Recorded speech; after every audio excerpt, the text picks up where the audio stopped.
Welcome to No Compromises, a peek into the mind of two old web devs who have seen some things. This is Joel. And this is Aaron.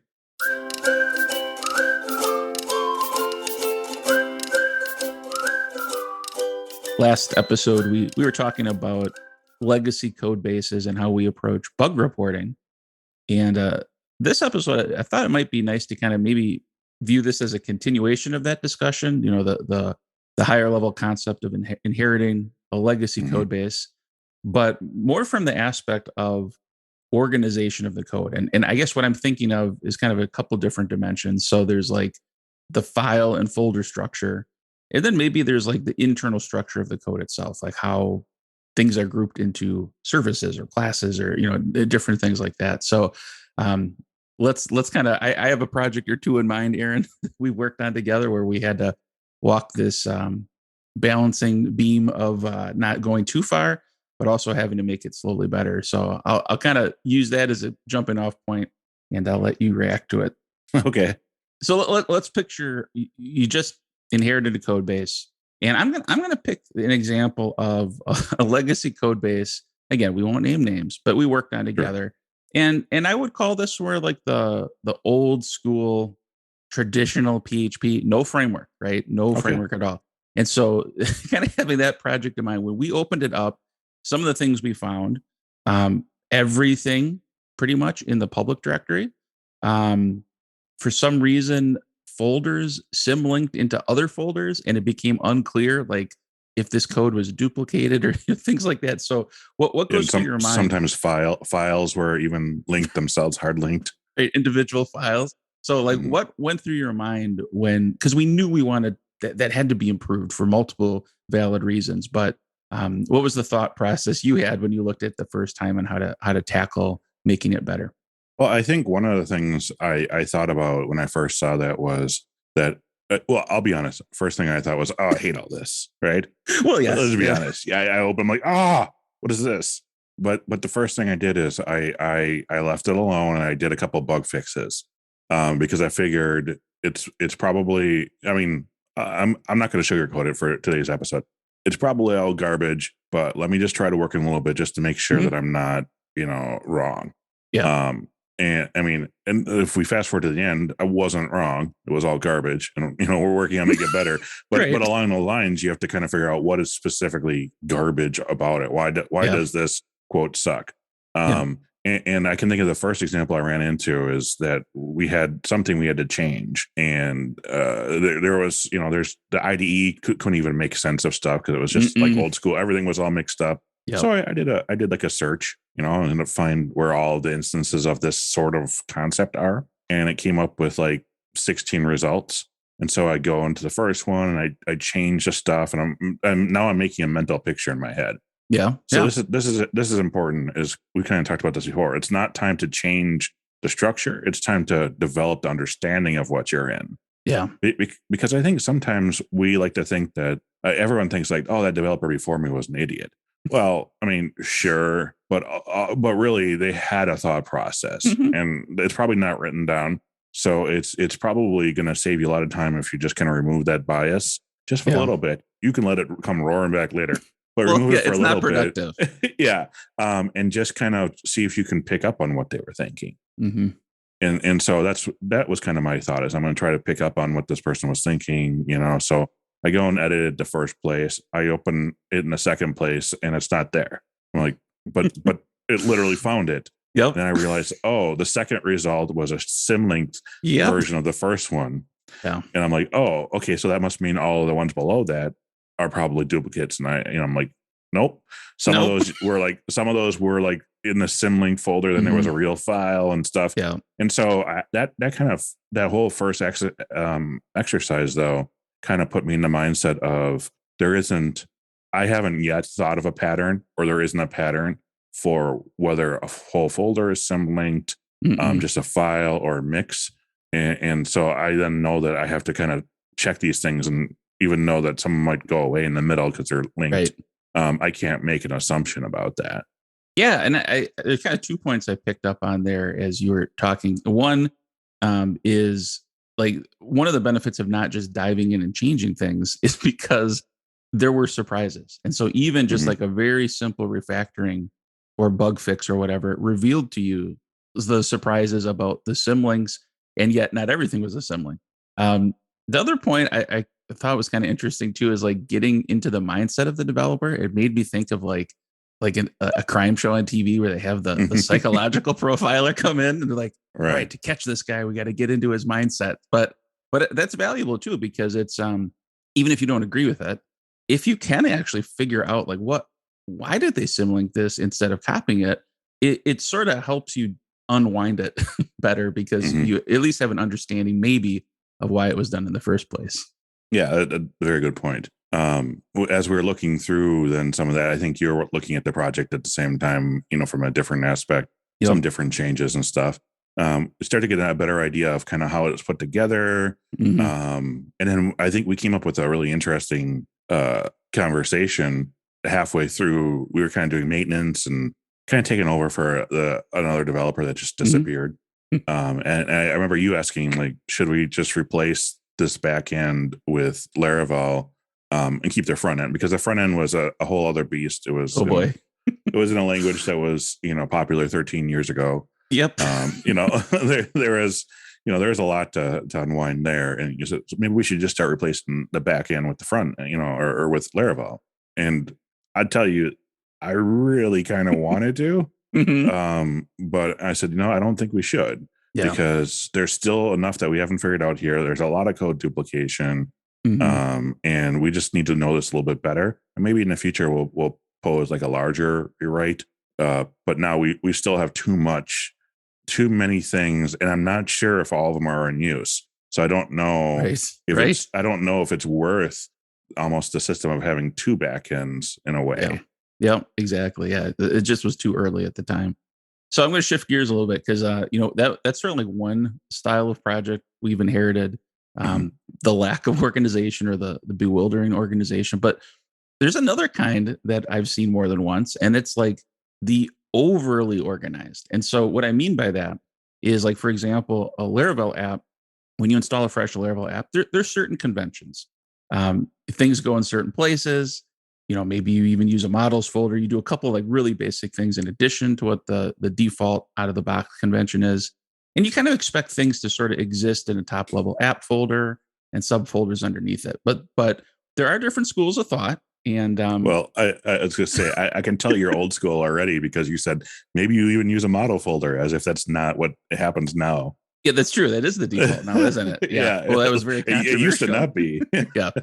But there's other ways of organizing apps, and I don't want to necessarily get into the argument of whether those are right or wrong, because it is contextual. But let's just think of a particular project we inherited where it was completely outside of the normal Laravel conventions. It worked, but so much wrangling was done in service providers and making things work in this kind of alternate structure that it bothered me. Like, why would you do this? And I want to change it back to like the default.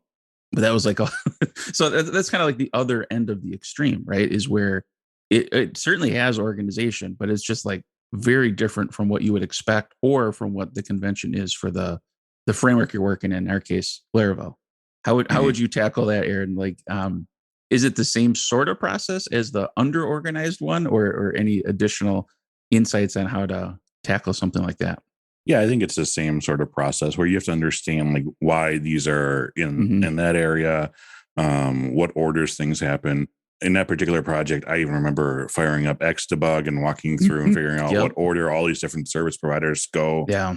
Because there was some like matching and logic inside of service Hmm. providers in a Right. strange way that would or would not load other ones. And so Yeah. there was a lot of challenge there. But I think again it just comes to like take a few beats to understand what's actually happening here before you Hmm. just kind of tear it down.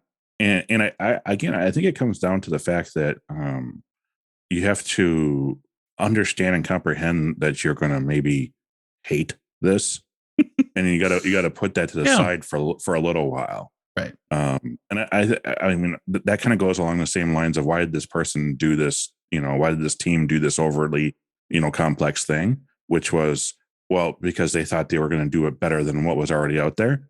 Mm-hmm. That's fine, except for are you running a business? Are you solving a business problem, or are Right. you doing Yeah. computer science work? Yeah. Because there's a point to like doing things quote a good way and the right Mhm. way, best practices. But when you're starting to re-architect how everything works inside of another tool set, Mhm. then you know that's almost an arrogance in a way, I think Yeah. sometimes. Yeah. Because you're like, well, I know better than the 13,000 people that put this together. Right. You, I think you the don't. the mindset, maybe if I had to guess, is like I have too much time on my hands, so let's Yeah. experiment with different ways. And to be fair, if I remember correctly, this it was in an earlier version of Laravel. Maybe it was like Yeah. early It was version of in 5 or something. within the 4s, and then they Okay, was it? upgraded to 5. Yeah. So So there was a lot of legacy back and right. forth there too and stuff. Yeah, and there were even things that did not exist in the framework that they kind of bolted in. And so like to the mindset like, oh, this is stupid. Now when I look at it in the modern age and I'm like, well, why didn't you just use this built-in feature? Well, Yeah. that feature didn't exist when they wrote this. And so that was another thing too. And working through that, because I think I probably spent at least toward the tail end more time in that code base than you. Um, I just kind of pick battles and it's like, okay, is this something that I could pretty easily remove a bunch of code and use a built-in Laravel feature? Then great, I'll do it. If not, like you said, just kind of live with it and don't invest weeks or months in trying to make something back to the convention just because it's what suits you. And I like the point about the business case too, because that's another thing, especially when you're brand new to a project. They hired you for a reason. And it probably wasn't to reorganize the code, right? There are other reasons, and so that's another very valid point to not jump into that too soon. Not only is it less effective, but it's less valuable to the client at that early stage in the time you're working with them on it. I think a lot of times we think, well, if I just reorganize the code and get it to where I want it, I'll be Mhm. much faster, which is probably wrong. And the reason for that is because, I don't know about you, Joel, but when I estimate the amount of time something's going to take me to do, especially like refactoring, Mhm. always spot on. Never takes longer Yep. than I expect, right? Same here. Sometimes less time. Right. And so you end up yeah, right. So you end up spending more time than even what you predicted getting Yeah. it back, getting it to a state that nothing happens, and possibly you might have introduced some bugs along the way because you Mhm. didn't understand all of this. So there's a lot you have to hold back on with that as well. So to summarize this whole episode, when you first open up that code base, just take a deep breath. It's going to be okay. You can Yeah. fix that later, but don't start tearing it apart on day one. Yep.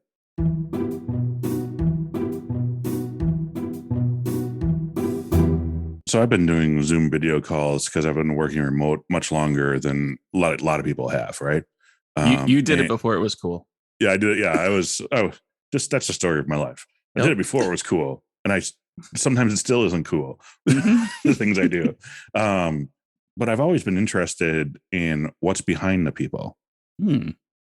So I remember a lot of times me and you, when we first started talking, I would ask you all about the different things behind you. I'm looking at your office space here and I'm like, oh, there's a bunch of interesting things. And then there's a shaver. Yep. Which I find a little weird. Just you can only see the shaver if I move my head to the side. Yeah. So it kind of reveals itself occasionally. Yeah. So, I thought about that when I'm doing my calls and I wanted to be a little bit more professional. And so for this longest time, I went and did research on like, oh, I like those people that have like those really nice wood walls behind them. Mhm. And so I looked up like all the different like places you can buy wood. I'm in an apartment right now, and I was like, boy, I don't want to screw stuff into the wall. So it has to be like maybe stick on. Okay. And man, those are all really expensive. And they're like, well, you have to sand this wall so you can stick it on. I'm like, what? Like, I don't want to take these off and, the landlord be like, why is there just a big white patch? Right. Right. And so I'm trying to figure out these, different things. And then I'm like, well, maybe I can get a room divider to put behind me. And all the room dividers are usually like 4 or 5 panels, and just the placement of my desk and everything. Like, that's just a little too small. So I was searching around and I finally found a room divider that has like 6 panels. And so I put it up behind me, and that's what you can see now when we do our video calls. And I thought everything was going good. I thought it looked nice until one person on one of our calls goes, "Aaron, are you in a sauna?" Yeah, it kind of has that look. Like I even hung lights on it and stuff, which you wouldn't do that in a sauna. Yeah, you could never turn on because then it like blasts out the camera. Yeah. But I'm like, there are some Edison bulbs, you know, that this is not a sauna. Yep, should be pretty obvious. I was just thinking my background, over my shoulder, I have like this giant Nintendo arcade cabinet, and I was on a big Zoom meeting, 100 plus people. And I thought that'd be kind of distracting. So I put it like a sheet over it. And that was more distracting because everybody was texting me like, "What's under the sheet?" So it ended up being trying to make it less distracting, actually made it more distracting.